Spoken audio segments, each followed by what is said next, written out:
இனிமே கண்ணை மூடிட்டு கடலை எண்ணெய் வாங்கலாம்.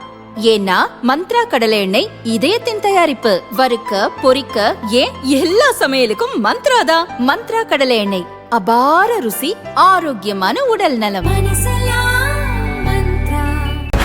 எனக்கு அவர் கூடவே இருக்கணும் போல இருக்கு. நீ இப்படியே அவர் கூடயே இருக்க முடியும். சேலம் எடப்பாடி தொகுதியில் போட்டியிடும் அதிமுக பொதுச் செயலாளர் பழனிசாமி இன்று வேட்புமனு தாக்கல் செய்தார். சொத்து விவரங்களையும் இணைத்துள்ளார். தம்மிடம் 50 லட்சம் ரூபாய் மதிப்பில் அசையும் சொத்துக்கள் இருப்பதாகவும் அசையா சொத்து எதுவும் இல்லை என்றும் அவர் கூறியுள்ளார். 17 லட்சம் ரூபாய் கடன், கையில் 50,000 ரொக்கம், தொழில், விவசாயம் போன்ற தகவல்களும் அதில் இடம்பெற்றுள்ளன. மனைவி ராதாவுக்கு 3,45 லட்சம் ரூபாய் சொத்துக்களும் 2,16 லட்சம் ரூபாய் மதிப்புள்ள அசையும் சொத்துக்களும் இருப்பதாக எடப்பாடி பழனிசாமி தெரிவித்துள்ளார்.